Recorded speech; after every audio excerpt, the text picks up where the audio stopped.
Projeto IAP Entrevista, com o objetivo de registrar a memória e o acervo imaterial e biográfico de paratienses natos e de coração.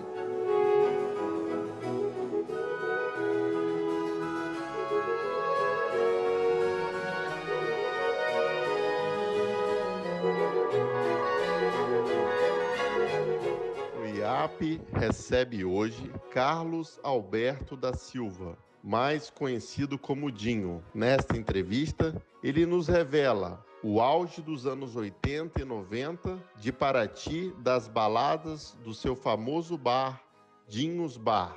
Também nos conta da sua travessia do Atlântico, saindo da Europa e chegando ao Brasil.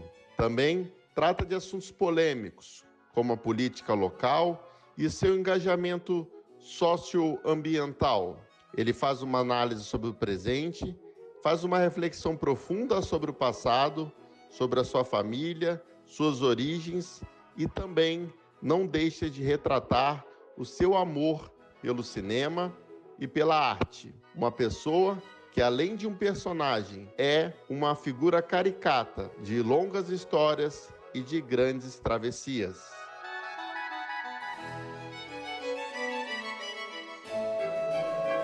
Carlos Alberto Silva, mais conhecido como Dinho, obrigado pelo aceite, obrigado por aceitar esse projeto em nome de toda a diretoria e também de todo o IAP. Te chamo de Carlos Alberto, te chamo de Carlos e Dinho? Não, Carlos Alberto, nem minha mãe se lembra, é o Dinho mesmo. E esse, Dinho, sua mãe vem de Paraty, né? Nasceu aqui, seu pai e família do Espírito Santo? Não, minha mãe é do Espírito Santo e meu pai nasceu em Paraty, da família Galdino. E eu nasci aqui na beira do rio, em frente, na Santa Casa, e morava em frente, numa casa ali que hoje é a Casa Zé Calil, que eram várias casas. Ainda lembro do Rio Limpo, tinha aquelas prainhas ali do rio, ainda não tinha aquele muro. Eu aprendi a nadar ali no rio. Mas esse apelido Dinho vem da onde, exatamente? Acho que a minha avó me chamava de queridinho, Dindinho, aí ficou essa coisa, a diminutiva, né, que o Brasil usa muito, né, aí ficou queridinho, Dinho, é isso. Entendi. Queridinho da vovó. Dinho, você é muito associado por muitas... Você é uma pessoa multifacetada, né? Você teve um restaurante, um bar famoso, épico aqui em Paraty, assim como outros bares dos anos 70, 80, 90, ao passo que você também é velejador, gosta muito do mar e também tem uma contribuição cinematográfica, né, muito grande na indústria do cinema, audiovisual. Qual dessas três áreas assim, você tem um certo orgulho ou algo que realmente te dá mais prazer de fazer ou ter feito ao longo da sua vida? Daniel, acho que se eu fizesse uma coisa só na minha vida, eu seria um cara triste. Então, por isso que eu faço várias coisas e as coisas que eu faço eu gosto de fazer. O audiovisual ele aconteceu na minha vida por acaso, né? Eu tinha uma companheira, a gente morava no Corisco, numa caverna, a gente estava construindo uma casinha e veio a irmã dela visitar a gente, pô, e adorou a casinha que eu fiz. Eu tinha uma habilidade, né? Tenho habilidade, né, de fazer coisas com as mãos. Como assim? Você era homem da caverna? Como assim? Eu tinha uma namorada e ela tinha um sítio e a gente tinha que explorar o sítio, tinha muita banana e não tinha casa no sítio, então tinha uma caverna, a gente acampou na caverna, fizemos um fogo ao lado, né? E a gente ficou durante uns meses ali habitando essa caverna, vista para o mar e tudo, era no Pico do Cuscuzeiro, lá no alto do Corisco. Depois essa área a gente descobriu que estava dentro do parque, então aí a gente deixou o sítio, né? Mas aí nós chegamos a construir lá uma casinha de madeira, quando a irmã foi nos visitar, e aí ficou encantada com a casinha e nos convidou para trabalhar no filme dela. Em Brasília, eu fui como assistente de cenografia e acabei me tornando assistente de câmera. Foi o primeiro contato que eu tive com a câmera de cinema, uma 35, e eu montava, sabe, o chassi, o filme, aquele saco negro. Voltando um pouco antes de adentrar a questão cinematográfica, como é que foi a sua infância em Paraty? O que você se recorda? A minha infância, parte foi em Paraty, parte foi em São Sebastião e Ilhabela, porque meu pai tinha uma construtora, então ele construía muito ali naquela região, Guaicá, Barra do Saí, então a minha infância foi na praia, sempre ali surfando e tal, né? Barra do Saí, Boiçucanga, Guaicá, são lugares bom para surf e tudo, e Ilhabela também, meu pai construiu muito ali, então a minha vida sempre foi ligada ao mar, né? Você é de uma família de 3 irmãos, você e mais 2? Eu e mais 2, o Paulo e a Rosana. E vocês três chegaram a se mudar na juventude ou os três ficaram aqui em Paraty? Não, nós nascemos aqui em Paraty, como eu te falei, na Santa Casa ali e tal, e migramos para São Sebastião, porque meu pai tinha essa construtora, e passamos alguns anos lá em São Sebastião, Ilhabela, Barra do Saí, naquela região ali, que foi o boom paulistano na construção daquelas praias na época. Meu pai ganhou muito dinheiro ali. Depois você acabou vindo para Paraty, se casou, não é? Teve um relacionamento, um filho, né? Não, eu fui viver junto com uma pessoa, entendeu? Que é a irmã da Tânia. E aí foi aí que eu migramos para Brasília para fazer esse filme, que o nome do filme é Noite do Espantalho, né? E ficamos 2 anos em Brasília, sendo que fizemos o filme. Depois eu fiz um estágio na TV Nacional de Brasília, também num projeto da Tânia, que era Bem TV Brasília, era um projeto que ela desenvolvia nas favelas de Brasília, bem interessante, um projeto cultural, resgatamos artistas e tal. Depois de 2 anos em Brasília, nós decidimos voltar a Paraty. Foi aí que surgiu o bar, que era uma ruína, e eu comecei a recuperar esse bar, né? Até tinha umas vizinhas ali. Mas me conta um pouco, antes de falar do bar, como é que foi esse seu período em Brasília? Foi aí que você se apaixonou pelo cinema? Na verdade, quando eu voltei para Paraty, quando eu montei o bar, eu não imaginava mais fazer cinema, mas essa coisa do cinema, do audiovisual me perseguia, porque os amigos do Rio, a Vilma Barbosa, a Valquíria Barbosa, a Vilma, a irmã, e o Renato Padovani, eles frequentam Paraty há muitos anos e traziam uns curtas que passavam no meu bar. Eles vinham de 15 em 15 dias, era um sucesso. Paraty não tinha cinema, todo mundo parava ali para ver os curtas e depois curtir um som e comer alguma coisa e, enfim, passar a noite ali dançando, se divertindo, né? E, sabe, o bar era um lugar muito eclético, né? Todo mundo frequentava, do príncipe ao pescador, né? Enfim, do juiz ao delegado, né? A prostituta, todo mundo, os travestis, né? Então era um lugar muito eclético, né? Tanto que eu estava em todos os guias internacionais, nos guias principais, inclusive saiu matérias, assim, em revistas italianas. Eu encontrei matéria em Roma, falando, se você vem a Paraty, vai no Dinhos, porque lá você toma uma caipirinha, faz amigos e começa a descobrir a história de Paraty. Uma matéria enorme, assim, eu falei, caramba. Mas como é que foi a origem, a criação do bar? Dinhos Bar, né? Na verdade era um casarão abandonado em ruínas. Fica na esquina da Praça da Matriz. Na esquina da praça ali, no coração, né, da cidade, né? E eu comecei a recuperar esse telhado que estava caindo, que era a obra principal do bar. Depois fomos improvisando e o bar foi acontecendo, entendeu? Naturalmente, eu nunca parei de decorar e construir o bar. Tanto que no filme Armada do Capovilla, o bar serviu de cenário para o filme. Nós modificamos, pintamos o bar, tinha umas máscaras assim, e o Carlos Liuge, diretor de arte, fez e tal. E essa decoração ficou no bar durante muito tempo, né? Você acha que mais casamentos e namoros começaram ou terminaram no seu bar? Cara, muitas pessoas que eu conheço se conheceram ali, casaram, tiveram filhos, depois se separaram. Mas eu acho que mais as pessoas se encontravam do que se separavam ali, entendeu? E você ficou com o bar quase 20 anos? Foram 25 anos. 25 anos. E o interessante é que tinha uma atmosfera da noite que Paraty perdeu essa atmosfera. Não existe mais isso. Eu segui alguns bares em Paraty. Na minha adolescência, Cana Verde, Bar Quintal, do Julinho Paraty. Depois surgiram outros bares e fecharam, né? O Miota, né? O primeiro bar, assim, GLS de Paraty, né? Era do Amaury Barbosa, grande amigo, enfim. Então a noite em Paraty, ela tinha uma magia, né? E eu fui um pioneiro, assim, nessa questão de investir na música, assim, dançante e também na música ao vivo mais pegado, blues, jazz e tal. Então não existia festival de blues e jazz em Paraty, eu já fazia isso, entendeu? Qual foi o motivo do fechamento do bar? Porque você decidiu, foi em 2012, se eu não me engano, 2010? Teve alguma questão jurídica, parece? Fez com que você fechasse o bar? Então, o bar era uma ocupação, né? Eu não tinha um contrato. E quando o dono do bar, a gente não entrou num acordo de negociação, e quando ele pleiteou a posse do bar, falei, tá bom, você entra na justiça e quando a justiça decidir, eu te entrego o bar. E aí foi isso. Isso aí seguiu durante 25 anos. E entreguei o prédio para ele inteiro. E um bar montado. Você sente saudade? Cara, tem memórias assim, né? Acho que a noite é uma coisa muito desgastante. Não é para qualquer um. Você tem que ter uma energia, uma disposição. E você não pode ser da droga nem do álcool. Senão você dança. Vários amigos meus que vieram para Paraty, que montaram o bar, que se meteram no álcool, na droga, faliram.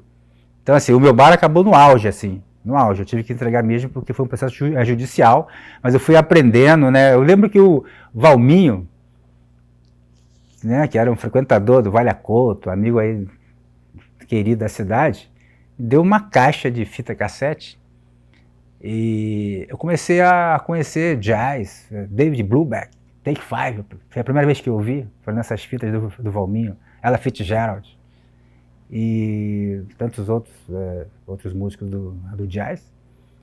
E isso foi alimentando, né, as minhas ideias, meus conceitos e minhas ideias musicais, né.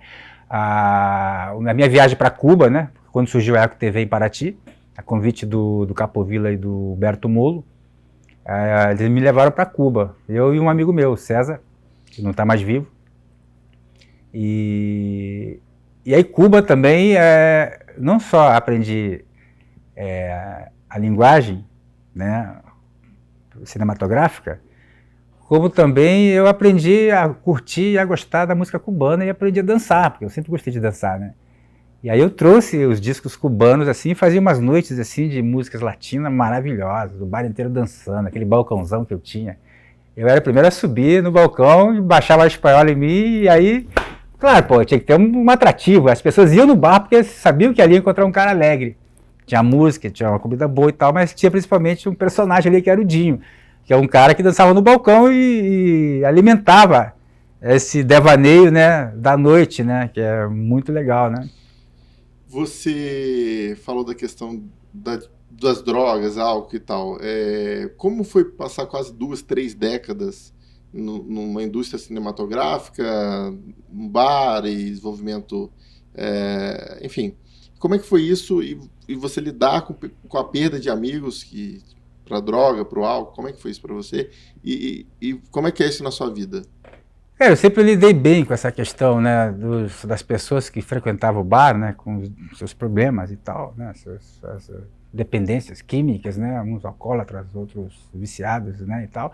Mas uma coisa que eu sempre, através da arte, talvez me ensinou a entender essas pessoas. Então, eu era uma espécie de, sabe, eu passava uma energia para essas pessoas boa, né, e passava que o importante da vida é você gostar de você, e que a droga, o álcool, embora a gente queira fugir um pouco da realidade, mas existe maneira de você fugir da realidade. E uma delas é você gostar da arte, você gostar de dançar, você, né, entrar assim, nesse mundo paralelo, né? Porque a vida real tem momentos que são chatas, né? Essa sua visão sobre a sociedade, isso fez com que você participasse ativamente da política. Você é presidente do PV de Paraty, Partido Verde. Sou presidente do PV e nós elegemos um vereador em Paraty, o Fernando Louro. E o Fernando fez um trabalho muito interessante, porque durante o mandato curto, né, do Fernando, né, não foi reeleito, o Fernando, nós conseguimos, o grupo político, né, nós conseguimos criar a PPP, né, e aí da PPP saiu do projeto Águas de Paraty. Enfim, claro que tem controvérsia na questão do preço e tudo e tal, mas de qualquer maneira a cidade, não faltou mais água na cidade, né? E a importância também do Fernando no hospital, porque quando o Fernando foi convidado a ser secretário, Saúde. Quando o Fernando foi convidado a ser secretário de saúde, o que ele fez? Ele viu que o negócio estava caótico. Ele teve uma reunião com o pessoal da Fundação Oswaldo Cruz e fez uma troca. A fundação tinha interesse em ter um observatório aqui e o Fernando pediu um estudo técnico-científico da questão da saúde em Paraty. Com esse dossiê, o Fernando criou o projeto de lei e sancionou, e o CASÉ executou. Então, a passagem do PV, também o selo verde, foi também criado na gestão do Fernando, marcou. Uma pena que a sociedade não entendeu, né? Porque o Fernando, o PV, sempre fez um trabalho voltado, né, para todos, Quando né? você disse Para a coletividade, né? Quando você disse que a sociedade não entendeu, você tem se a sociedade não entendeu de uma forma geral ou teve algum impedimento político? Não, eu acho que o eleitor, em Paraty, ele não consegue ver a política assim, de uma forma coletiva. O que eu vou ganhar com isso? Esse é o problema da política. Então, acho que precisa ter um amadurecimento também político do eleitor, né? Porque é bom quando é para todos, não é verdade? Quando você faz política para grupos, não é uma política boa. Você é hoje presidente do PV, fruto também dessa sua visão social, cultural, advindo do seu conhecimento no mundo visual, no cinema e tal. Como você está vendo Paraty hoje e o Brasil e o mundo em relação à parte da sustentabilidade e o que você acredita que a gente precisa melhorar? Paraty vive da sustentabilidade. Nós sabemos que o ICMS verde repassa a Paraty na casa de 5 milhões e meio, 6 milhões. E não existe nenhum projeto assim na cidade realmente voltado para a sustentabilidade. Então, ou seja, a cidade dá, né, a natureza dá aos cofres públicos, mas isso não é compensado, né? Não existe uma compensação ambiental em cima disso. Então, eu acho que Paraty tem que investir. Uma cidade que é patrimônio mundial, que não cuida do saneamento, não cuida do lixo, essa cidade ela está correndo risco do fracasso, né? Essa é a minha visão. Então, eu acho que são temas fundamentais, né? Já que nós somos patrimônio da Unesco, patrimônio, a única cidade no mundo que é patrimônio misto, né? Da biodiversidade, cultura e história. Então, eu acho que é fundamental que Paraty preserve a sua paisagem, né? Nesse meio tempo do investimento do bar, dos projetos que você fez, cinema, colaborou, enfim, como produtor e coprodutor, você fez uma viagem, até recentemente a gente estava conversando sobre a Tamara Klink, que foi a brasileira mais jovem, agora recentemente atravessou o Atlântico em solitário. Uhum. Você também já fez uma viagem da Europa, né, ao Brasil de veleiro. Sim, eu fui para a Espanha para ficar uma temporada curta, que o dinheiro me permitia. Eu ia ficar lá, sei lá, 3, 4 semanas.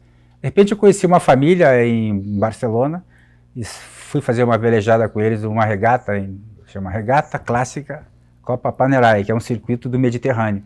Então nós fizemos algumas regatas ali em Palma de Mallorca, fomos para Impéria na Itália, Saint-Tropez na França, e depois navegamos ali pela costa sul espanhola, fomos até Marrocos. E aí eu fui criando uma empatia muito grande com essa família, e o dono do barco montou uma equipe e a gente foi até as Canárias.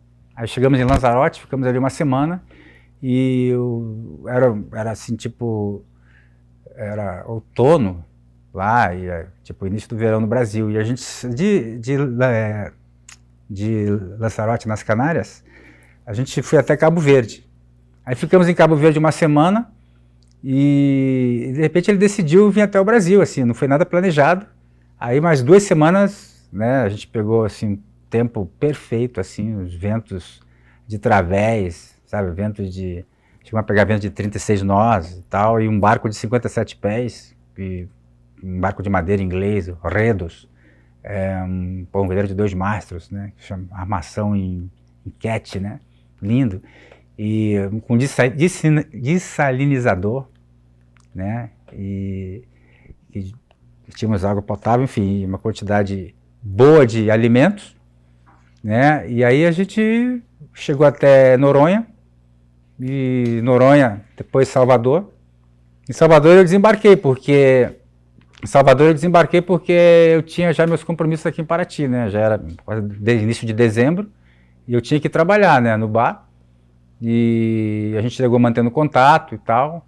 Depois eles foram para a Europa, o barco ficou aqui um tempo, depois ele montou uma equipe para levar o barco de volta e perguntou se eu queria voltar nessa viagem. Então aí eu já tinha comprado o meu veleiro aqui, o Kiwi, né, uma vila de 41 pés, que eu comecei a recuperar esse barco, estava entusiasmado, né, e também as minhas atividades aqui, do bar e tal. Até eu lembro que na época também tinha algum projeto de cinema rolando na cidade, não lembro, acho que era o filme do Crotzel, do Memórias Póstumas de Brás Cubas. Então estava bem envolvido em trabalhos aqui. Mas foi bem legal, foi uma experiência assim muito rica, né? Muito rica mesmo. Hoje, quais são os seus projetos em relação à parte audiovisual, ao cinema? O que você está pensando? E eu queria que você falasse um pouco da Eco TV, a sua participação na fundação da Eco TV, que foi um marco no jornalismo, na comunicação de Paraty. A Eco TV foi a continuação, né, de Brasília, Cuba, que realmente ali eu comecei a aprender a enxergar a luz, né? Tá? E aí começou a me aguçar meu interesse em aprender e desenvolver mais o audiovisual. Nós fazíamos os programas do jornalismo, né? Que eu acho que era importante, porque a cidade toda ela percebia naquele veículo uma maneira de se expressar e, de uma certa maneira, fiscalizar o poder público, né? E eu gostava de fazer os programas infantis, que eram mais criativos, né? Eu era um cara criativo da televisão, que criava aqueles vídeos, clipes e tal. É uma coisa voltada mais para a cultura, porque nós não tínhamos, assim, violência em Paraty. As violências eram domésticas e tal, de vez em quando tinha um crime ou outro e tal, mas então o nosso jornalismo era voltado inteiramente para a cultura, para a valorização da cultura caiçara e dos artistas locais. E isso também foi me abrindo, né? Porque eu comecei a perceber esse mundo rico, né? Que é Paraty, né? Por exemplo, eu faço parte do Conselho da Cultura. Eu sou vice-representante do audiovisual. Então tem uma reunião uma vez por mês e tal. Eu acho que as políticas públicas são importantes, e é importante o cidadão participar, porque a gente está reivindicando os nossos direitos, né? E precisa de investimento na cultura. Cultura sem investimento, né, sem as leis, né, elas não andam.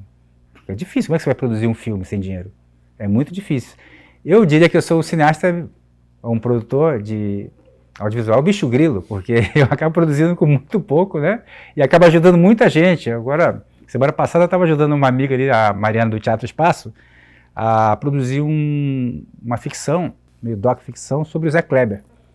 E aí eu ajudei ela, indiquei um rapaz que também para dirigir e tal, eu participei como atuando, fazendo papel eu mesmo, né, como uma pessoa que teve contato com o Zé Kleber, né, que é um grande personagem, né, da história de Paraty, que aliás é um cara que sempre falou de cinema comigo, e eu demorei para assistir os filmes do Zé Kleber. Em Cuba, foi que eu vi pela primeira vez o Brasil, ano 2000 do Walter, que o Zé Kleber, eu não sei se participou desse filme, acho que era Hélio Braga, irmão da Sônia Braga, grande amigo, mas vi o Asilo Muito Louco, que praticamente a base era o forte, né, e depois vi Como Era Gostoso o Meu Francês, que o Zé Kleber faz um pajé, né, no filme, né, então uma turma de Paraty, né, o Gabriel, enfim. Então, assim, o Zé Kleber também foi uma personagem inspirador para mim dentro do audiovisual, né. Tanto que a Eco TV, quando surgiu, trazida pelo Renato Padovani para Paraty, a ideia surgiu numa conversa na mesa do meu bar ali com o Zé Kleber. Eu lembro deles falando, TV Itatinga, não sei o que e tal, eu só ouvindo. E não é que a televisão aconteceu, pena que o Zé Kleber não estava mais vivo, né? Aí o Molo, porra, um cara assim, investiu legal na televisão, então acho que deu oportunidade para muita gente de Paraty. Mas o audiovisual, a importância dele, além dos registros, por exemplo, agora o Núcleo de Mídias, né, que é uma ONG que eu sou voluntário, nós chegamos a criar uma escola de cinema em Paraty, né, dentro daquele prédio lá do Timur, durante 5 anos.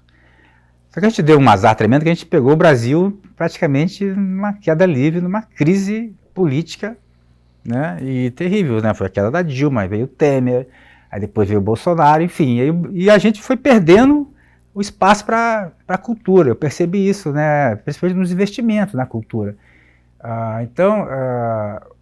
E a cidade também, eu digo, não sei se o poder público ou educação, talvez poderia ter abraçado aquela ideia e a gente ter uma escola de cinema aqui na região. Por que não? Vêm pessoas do mundo ou de várias partes do Brasil para aprender cinema, aprender audiovisual em Paraty. Pô, Paraty pode ser um polo, né, cultural, né, e audiovisual, né?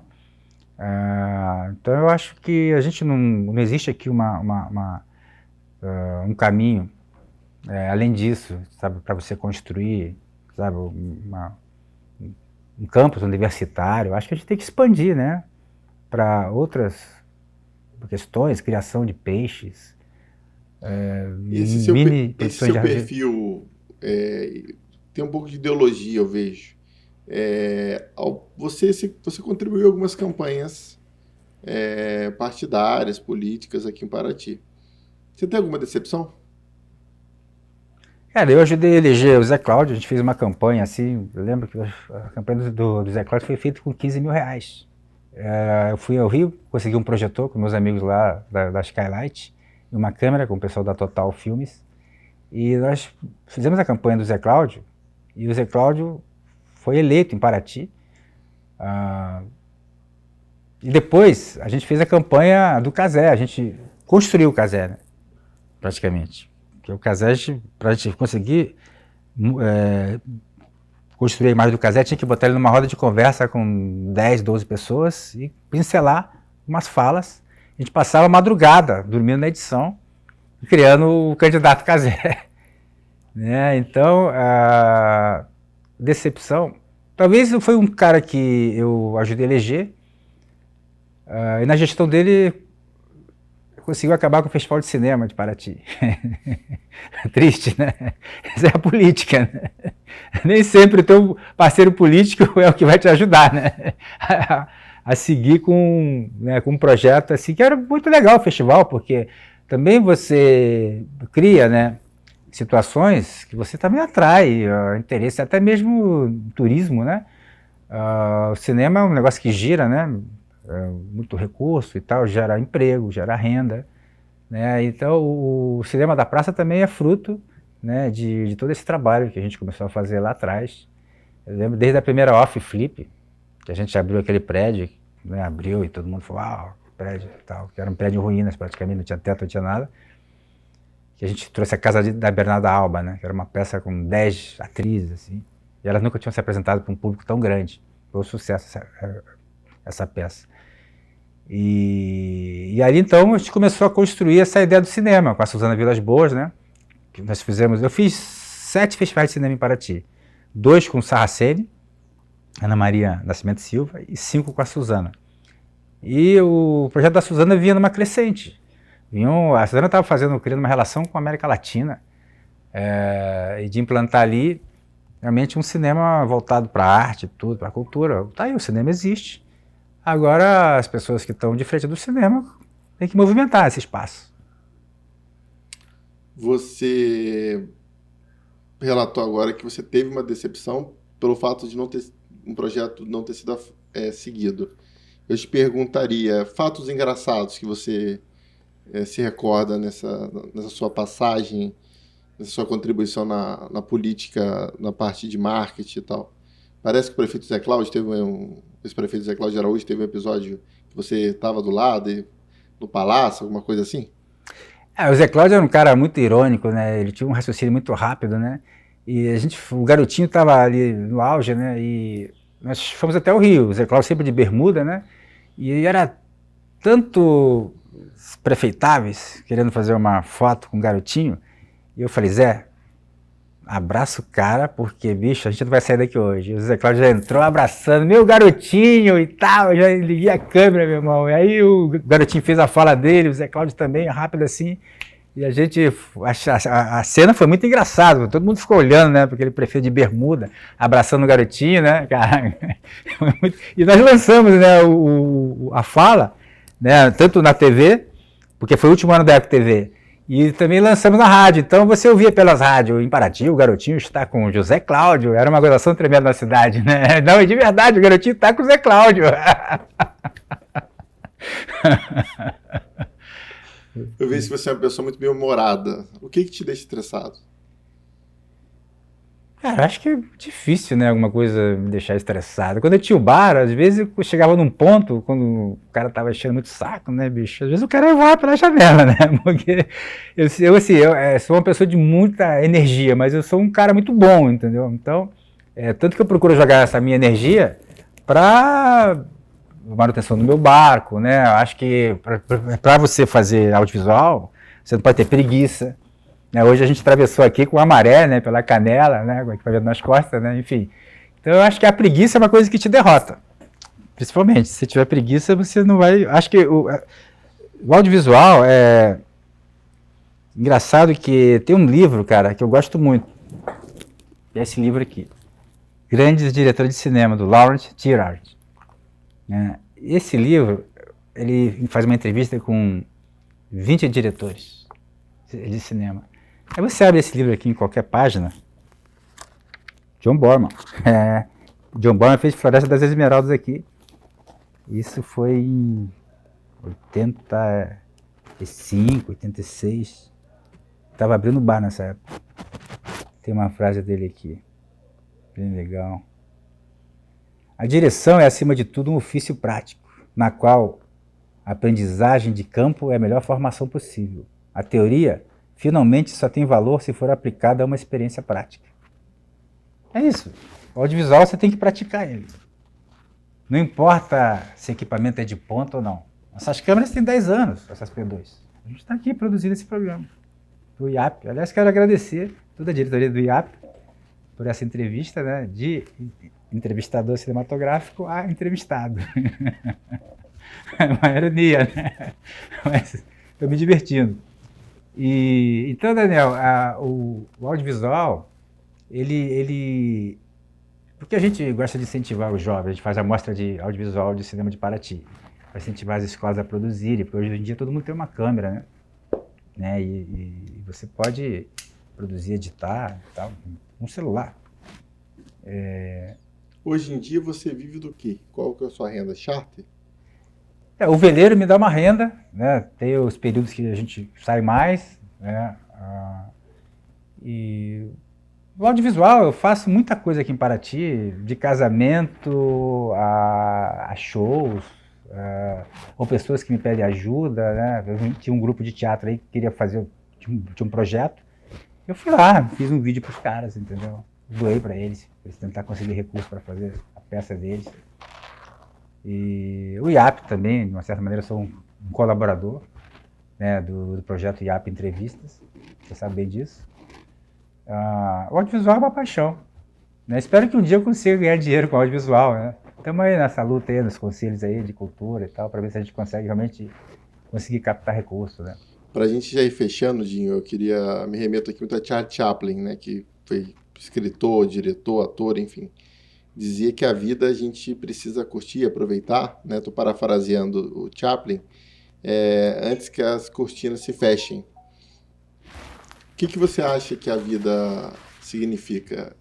Ela é mais importante na frente do palco? Qual é a sua visão sobre a vida? Cara, eu acho o seguinte, que você pode transformar o drama em arte. Quando você... Petra Costa, tem um documentário dela que ela vai para Nova York com a mãe descobrir por que a irmã se matou. É um drama que ela transforma em arte. É isso, você tem que transformar a vida em arte. Eu acho que é um caminho para você almejar a felicidade. A utopia, né, é um caminhar, né, no horizonte que você nunca vai chegar.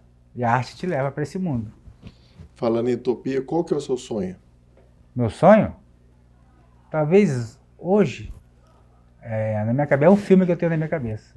É uma ficção que eu quero colocar em prática. Pode dar um spoiler? De repente você imagina uma família que mora num paraíso, decide vender aquele paraíso para viver a vida da cidade, a vida do consumo, a vida da máquina de lavar, da TV, a vida fácil da cidade. E o filho acaba virando um traficante poderoso da cidade. Esse é meu roteiro. Baseado em fatos reais? Né? Baseado em fatos reais. Dinho, para a gente ir concluindo, qual foi a pergunta que eu não te fiz, que o IAP não te fez, o IAP Entrevista, que você gostaria que eu tivesse feito? Cara,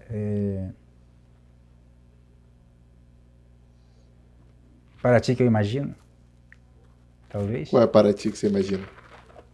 Cara, um Paraty onde as pessoas pudessem ser felizes, viver bem, né? E construir juntas, né? Essa sociedade que a gente tanto luta, né?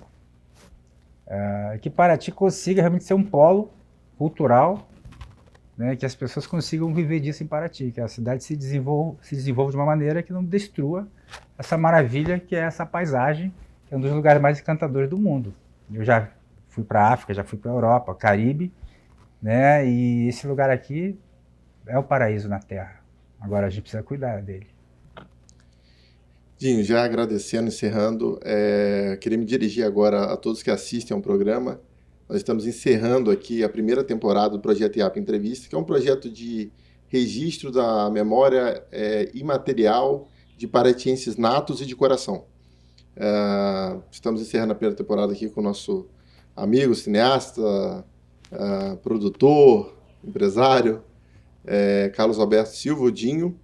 E eu faço aqui o registro em nome de toda a diretoria da atual gestão, da qual eu não faço parte, mas também sou voluntário desse projeto. Fiquei à frente como entrevistador, né? Agradeço toda a diretoria, em nome da presidente Maria Eduarda de Melo Porto, vice-presidente Bruno Michel, Júlia Ramek, a Maria Carolina Alves. E também gostaria de salientar que esse projeto foi idealizado lá em 2018, 2019, na gestão do presidente Amaury Barbosa, com a ajuda do Vídeo Poli Júnior, Flávio de Araújo, Bruno Cândido Oliveira, enfim, muitas pessoas. Então, é importante que nós continuemos na segunda temporada. Agradeço a todos que participaram, todos os que aceitaram conceder a entrevista, igual o Dinho que está aqui. Hoje, adversamente, inclusive, a gente tendo que atravessar a maré. E agradeço você, Dinho. É uma oportunidade para que você, encerrando essa primeira temporada, na qual eu também me despeço dessa primeira temporada. Também citar o Gabriel Toledo, Ellison Assis Ribeiro, a ex-vice-presidente também contribuiu bastante para esse projeto, mas fundamentalmente a atual gestão que abraçou. Dinho, uma mensagem para o Instituto Histórico e para quem for assistir esse programa daqui a 50, 100 anos. Cada vez mais preservando essa memória rica de Paraty, né? De tantos personagens ricos que estão ainda em vida, né? Muitos que já passaram, né? E esse resgate é fundamental. E a mensagem final: uma cidade feliz. Dinho, muito obrigado. Obrigado a você, Daniel. E a gente vai se vendo aí. Obrigado a todos. Estamos encerrando aqui a primeira temporada do Projeto IAP Entrevista com Carlos Alberto Silva, o Dinho, nosso grande amigo e pessoa, e é um personagem central nesse projeto e também na história de Paraty. Um abraço e obrigado, Dinho. Obrigado pelo sítio.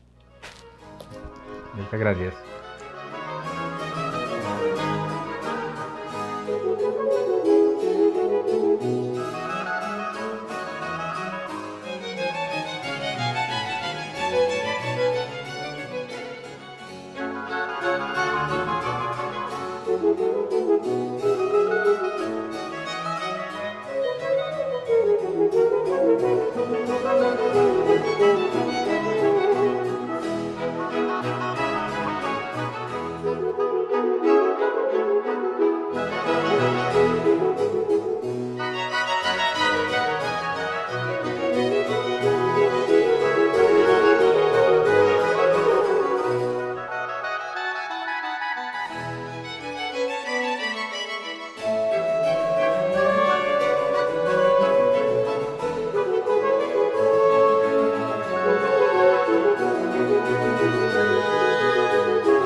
Obrigado.